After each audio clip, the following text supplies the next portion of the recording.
Hey guys, back just with you. I'm going to do this bar subject and I'm going to get off of it for good. I don't want you guys thinking I just tried one lemonade bar I've tried through a bunch of them to help my pocket and help backs, stuff like that. Anyway, I'm talking lemonade bars. I'm not talking solid bars. There's several different, Still makes several different ones. Husqvarna makes several different ones. There's so many of them. Some are plug welded and some are riveted. I have both. Some have four rivets for the roller tip. Some have 5, some have 6. I have all 3 probably. And on the off of laminated back to solid bars with replaceable tips. Some replaceable tips have only 2 rivets holding it on. Some have 3. Some have 4. Sugihara right here has 7. But there's some Sugiharas that don't have 7. And then like what you see right here on this roller tip on this Sugihara, it's got 4 or 5 rivets for the roller tip. Anyway, but that's a solid Sugihara bar. This bar I've had for 3 years, and I've cut thousands of brick of firewood, literally thousands. And this bar is so hard. This bar used to be on my McCulloughs. Small mount Husqvarna bar. This thing takes a large mount. The only difference between large mount and small mount is the placement of the adjuster pin, like your stud rail on your bar. On a large mount, it's further away from the stud rail. Small mount is closer. It's the only difference. It's nothing to do with the stud sizes. It's to do with the location of the adjuster pin. So to put this small mount on the large mount, I had to drill a hole because I don't run them saws no more. Them saws, it's a 700 and a 1010. Those are saws I've run all my life. That's what I grew up running. If you've watched any other videos, they still run great. I can take them off that wall. And I made a video of me running my 1010 a while back. And I took the bar and chain off of the Husqvarna or my Domar and put on it. And I run it a little bit more aggressive because it's got so much more power. So much power has been ported. And the McCullough didn't want no part of it. I mean, it was boggy and aggravating. And then I swapped them right over and showed people how the Domar ate. But anyway, I love them saws. They're part of my history, part of my life, part of my family. But whenever I had to drill these holes out, I think I showed, because I do so many videos that I delete because they're trash. I went through like 10 or 12 bits, literally trying to drill one hole in this bar. It's so hard, super hard. And so I rarely flip them. I ain't flipped this. I flipped it the other day just because I went through and checked it out, did some maintenance. And I just flipped it just because, and no flat spots, no wear on it. I promise you, you ever buy one, they will last you. These tips are replaceable, and they last a long time. But like I said, you see how I tighten my bars. It's just for longevity, and they stay. It's my opinion, not my fact. But anyway, let's get to these bars. These laminated bars. I got 2 or 3 different makes, different brands, different models. This is a steel brand. Hold on, I don't know how to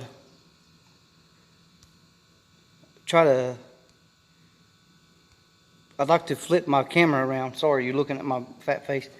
Okay, what I'm going to stop the video and flip the video thing around so I can look at what I'm looking at. Still looking at me. All right, thanks. I'll be right just a second. All right, I'm back. Okay. If you look at these, you see all these?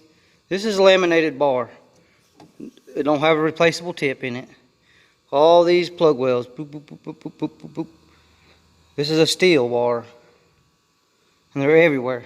This has a 4 rivet roller sprocket on it. These are okay. Like I said, I bought them to try to run them. It's a laminated 3-piece bar. I don't like them. I've ran them. I've flown them. I just don't like them. I mean, I've tried them. I promise you, I'm not just here pulling your leg. And this is a cheap bar, and this one's plug welded. This one's riveted. This is riveted. It's not plug welded. This is riveted. I broke them apart before. This one is it's a Woodland Pro, and I've tried 2-3 different ones. You got the Woodland Pro, then you got one that's a solid. It looks like a Sugi bar, solid chrome, nice, and they're like $45. But these are plug welded, and honestly, this bar is still good, and I've ran it quite a bit. If I was going to pick between a plug welded and riveted, because I do a lot of mechanic work, if I'm going to build something for cosmetic and looks, it's going to be riveted together. If I'm going to build something to hold, it's going to be plug welded together. But on this one, if you see, bang, it's got 6 for the roller tip, it's got 6 rivets for the roller tip, oilable. It's an oilable tip, greasable tip rather. If you look at this steel, it's not. It's not greasable, and it's only got 4. And this is a 20-inch bar, and this is 24-inch bar. Greasable, 6 rivets. Non-greasable, 4 rivets. Don't like. This is something I would buy again if I had to, because it's cheap, and you can probably run it for quite a while if you don't run the bars hot and you don't over tighten the chains and stuff. And let me see. Let's go back over here to this bar and chain that I was running the other day. I've loosened this back up, but if you see, this thing is riveted together also. It's got rivets in it, several of them all the way down. It's not plug welded. It's riveted. It's an X-Force, and it's got a 4-pin tip, non-replaceable. And on this tip, I drilled this hole. It didn't have an oiler on it. I drilled this hole so I can grease it. Okay, then let's go to, this is Husqvarna.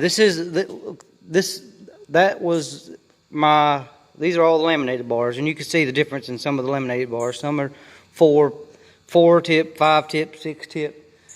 I'm going to show you a solid Husqvarna bar. This is a solid Husqvarna bar. It's solid. Solid. No rivets, no welding, no nothing. And it's got a 5 plug or 5 rivet roller tip. But what holds it to the bar is only 2. There's 2 rivets. You drill these out and you can pull this tip off. And if you look how the tip is plug welded together, or these are plug welded together. The tip is plug welded together. There's not very many plugs holding it together. You got these 3, then you got these 3 rivets, or 5 rivets. Please don't criticize my math, or because my mouth is not keeping up, is outrunning my brain here. But these are okay. They wear out a little bit fast, and you know, these are what you get when you buy a new commercial saw. You don't get the cheap laminated with a commercial saw. This come off of Husqvarna. I use this saw. We do use this saw for a lot of firewood because we're not lugging it around woods. We're usually out here in this wood pile cutting hundreds of rick of firewood. And this, here, back when that little saw that I was running the other day. This is it. This is a 435. This is just off the subject of bars. It's a 435. It's 33 cc chainsaw, something like that.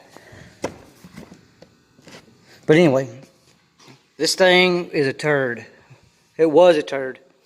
For stock, this was just a throwaway bar. My boy bought it whenever he was 8 years old, 9 years old, because he went from a 180 and he wanted to step up. A little 180 steel, then he wanted to step up to a little bit bigger saw, so he bought this 435, and this thing won't even cut with the 180s. So we just had it around here. We'd cut, you know, just piddle stuff around the house, like cutting siding and just junk work. Well, I decided that I was going to see what kind of port work you could do to it and see how much you could bring it alive. Well, yeah, the bar is loose. I was just deciding I was going to take this thing off. But anyway, On the, you can see it's got these caps for the transfers, and it's got a sharp bend in the transfers. Well, this thing has a rev limiter on it. It only turns like 10,000. If I could find a coil for it to where it turn 12.5, oh Lord, you talking about something that would blow your mind. Because right now it's crazy. If you ever ran one, they are junk. You do not want to buy one. Stock, you do not want to own one of these saws. The other saw that my boy owns, the 445, amazing saw. I've owned 10 or 12 of them. They're great for ground guys. They have a lot of power for the saw. And they last a long time. They're really very, very good saws. That's a stock saw, not ported, not touched, and it cuts very good. That's the same saw I felled that tree with the other day when I was showing you how to do a Dutchman. We had that pine leaning on the power lines, and I wanted to shoot it between another pine and an oak that I wanted to keep, because we're going to make a picnic area out of that down there, and I want to keep as much shade as I can. But anyway, 445, I promise you, you will not, if you buy one, you will not be disappointed at all. It's just a homeowner saw. It's not a commercial saw. It's not a 345 or 550 or anything like that. But you will not be disappointed. I guarantee it. I mean, if you buy one and you're not happy with it, I'll buy it back from you. I guarantee you'll love it. Guarantee it. And I'm not saying this because that's the only one I've ever bought, because I bought several. That's a 290 right there beside it.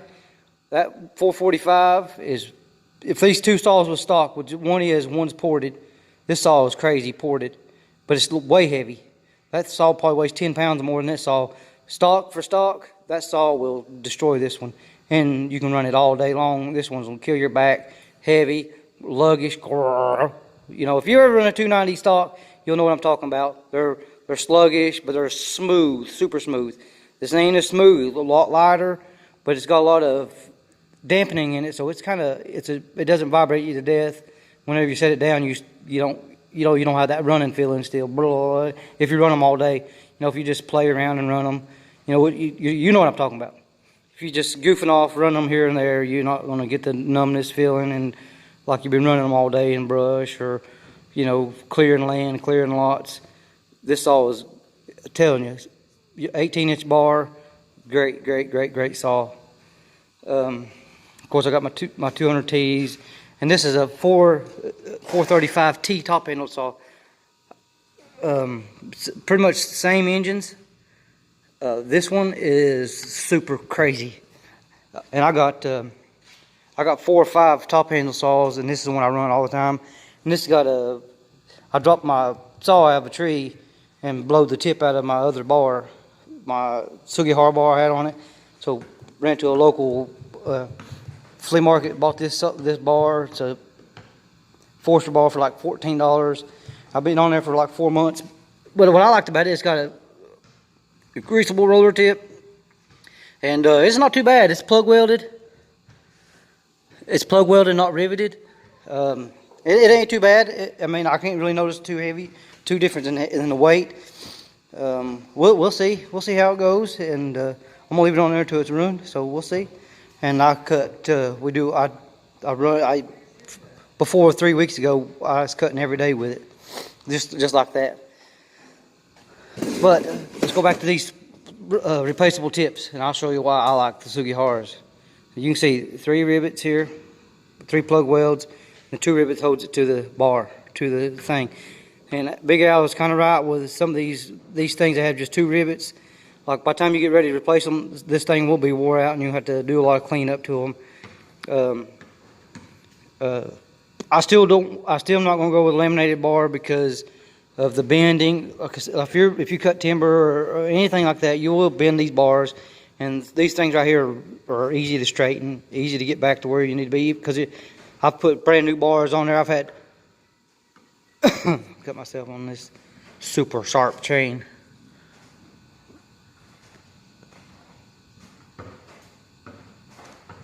Bang. Got that tooth in there, but anyway.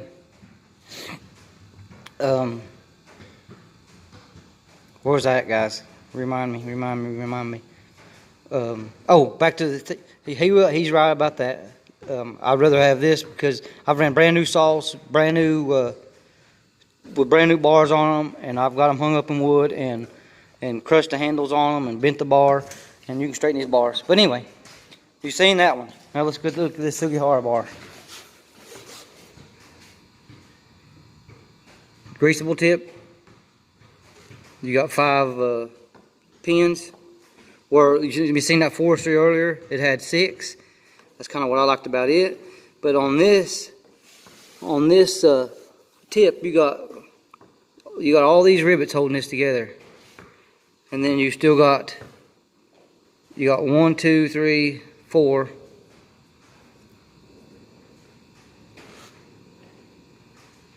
5 rivets that actually hold this tip to the bar. Boom! Say hello, YouTube. Hello, YouTube. Tell everybody Happy Father's Day. Happy Father's Day. That's George out there. I told him that I was shooting earlier and was making 80-foot shots. He's very good at basketball, and we're a little competitive at it because I'm a lot better shooter than him. Don't tell him that. Don't tell him that. Anyway, you guys seen the differences?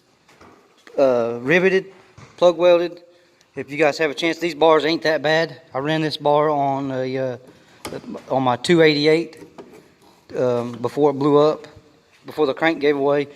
That saw had probably 10 million board foot on it. I'm saying board foot, not cords, because we sell it by the board foot. We don't sell it by the cord. Here in Arkansas, you sell everything by the cord, by the ton, paper wood, weight wood. We're here, we cut saw logs. And I honestly, I didn't mind this. This bar had about 2 or 3 weeks on it, a lot of cutting, and it wasn't too bad. And I had this on here right before my 288 gave away. Like I said, if you have a chance to buy one of these for the price, I would go with the chrome one, just because it's a lot nicer, it's prettier. As far as the way they operate and the way they run, I didn't notice difference. And I still got the other one. I got the chrome one on my 660, one of my 660s, and it's, I don't use it much because I run the 372s mostly on jobs, and we do a lot. And I've kind of got away from a lot of the timber cutting. This time of year, I don't do no timber cutting because we're so busy in tree service. But through the school year, I cut timber through the day. Kids get off school, we go work for 3 or 4 hours. We can do 1 or 2 jobs in the evenings because these boys are great. But anyway, yeah, I got a flat on my brand. I keep brand new tires on everything I own, and somehow there was a screw in this tire, and this tires ain't got 10 miles on them. But anyway, hopefully this helps. Laminated bar, Big Al. This if you're gonna buy a laminated bar, man, you would like this one.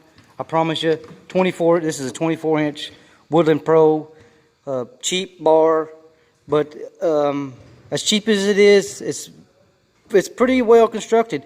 And like I said, I've bought several of these trying to venture away from solid bars, and I did this for several years, trying to find something else, and I'm gonna stay with the solid bars, even though I gotta spend more money. And here's another bar that I bought, just to show you the difference. This is a solid bar, Oregon bar. And it's nowhere near as good.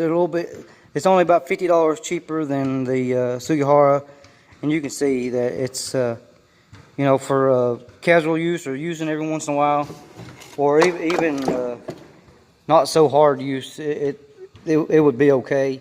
But Sugihara is the tops of the tops, and you want a good 3-piece bar, laminated bar. This thing, like I said, plug welded, riveted.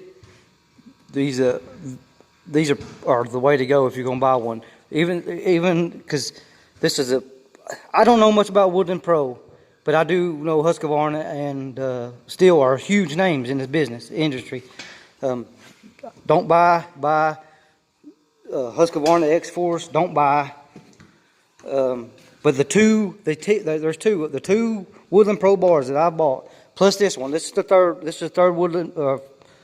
This is a forestry bar. The two Woodland Pro bars that I got, they're okay. It's for laminate.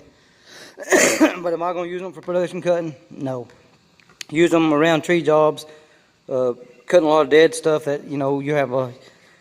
And see, that's kind of why I got them, is because I cut a lot of stumps down.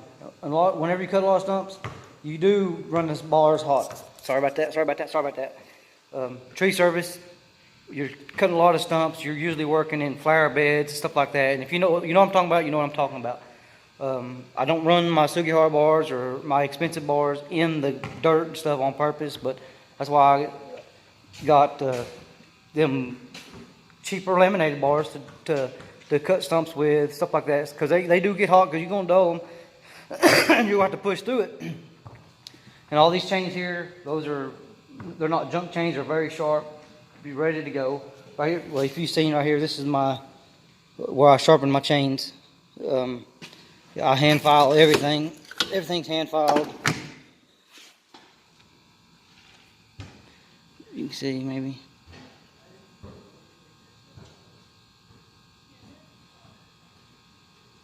Hand file, but everything's hand filed. I'd like to learn how to grind. I've never done it. I've kind of experimented with it, but I'm not good at it. I ruin more chains than I sharpen. And I got one. It's a cheaper one. My uncle brought it to me just the other day. It's a Chicago Electric cheapo.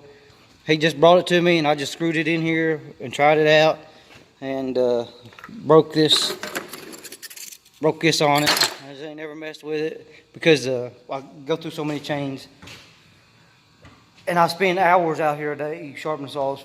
Literally, I'll spend 3 or 4 hours sharpening chains because I'm so tedious with them.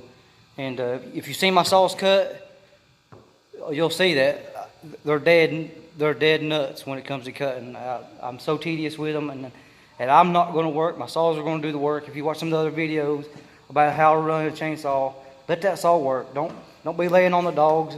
If you lay that thing in the woods, it should pull right over. It should. I mean, you pull up on the trigger and it should eat right over. You shouldn't be laying on the dogs.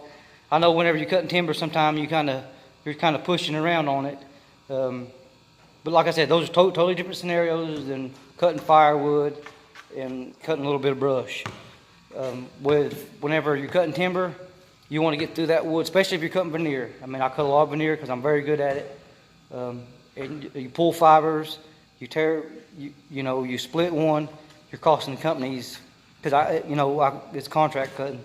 And we cut small tracks ourselves, and you pull fibers, you split trees, you're costing yourself and the whichever company you may be working for a lot of money, because one white oak log butt cut, if it's let's just say it's 24 inches, you're looking at $700 log right there, depending on the location, because they use most of the white oaks, they use for whiskey barrels and stoves. They call them stoves. They call them stoves, but they make whiskey barrels out of them. But anyway, that's a little touch on some bars. There's 3 or 4 different brands I just showed you. There's the Husqvarna, Steel, Woodland Pros, Forester bars, several different types of laminated bar. I've tried them out. Woodland Pros I would buy again when these ones wear out for cutting stumps, or maybe even firewood, light firewood, something you're going to work a lot, because whenever you're bucking, I'll maybe get a video on it, how I do a lot of bucking. The videos that I was just showing, that you just watched the last 2 videos, cutting them little cherry, you may not see it, but I'll cut through the top, and then I'll score down the sides, I'll come out the bottom, and I'll come back up. Just so it don't, because if you try to cut through it, it'll pinch, and if you try to cut straight up on it, it'll pinch. So, and the way I do it, I'll cut over to the side, come down, cut the bottom out, and then it'll drop away. Anyway, that's how I do it. Hope you guys like the little different bar kind of things. If you guys need anything, let me know. Appreciate it. Happy Father's Day again. I'm fixing to go out here and shoot some horse with these boys and put them to shame. Got it. Boys. And maybe we'll get some videos of this guy running saws. I don't know. This is the guy that the whole reason I started YouTube was this guy. It was last year. He's 13 now. Last year, you know, I made a comment on Buckin's video. This guy's been running saw for, 5 years. 5, yeah, going on 6 years now. And this is, like I said, this was not his first saw, but one of his first saws. He bought that 435, which is, what'd you think about that 435 before we ported it? I didn't like it. No, he didn't like it, but we ported it. Yeah, it's crazy. If it loads up whenever you set it down, because you can't really clean it out because it only turns about 10,000 RPMs. Like I said, if you could get it to turn 12.5, where you could, you know, blow, because the fuel goes underneath the piston and it kind of loads up on all these two strokes. If you know anything about them or how they work, and it's got so much airflow and fuel in it that it just loads up whenever it's sitting there idling, because it never consumed all the oil and fuel mixture to begin with. Anyway, tell everybody bye. Bye. Happy Father's Day. Huh? Happy Father's Day. All right, we'll get some cutting videos with him. May let him buck some wood or something for you one day. But like I said, there was videos on here that I deleted of all these boys cutting, loading wood, because like I said, I made so many videos that I delete. Sometimes I'll come out in the morning because these boys sell firewood still. I've come out and then be loading firewood in the truck. That, you know what I'm talking about? They do their own thing. Anyway, we'll see you guys later. Hope that video helped. Like I said, it's all my opinion. There's not many facts on it. There's not many facts about the quality. There's facts about, you know, the different plug welds. You can see the different number of pins, different minute plugs. I'm still stating obvious, you guys just seen. So try stuff out, base your own opinion, and kind of throw a little bit of facts with those opinions, and see where it leads you. Thanks, guys.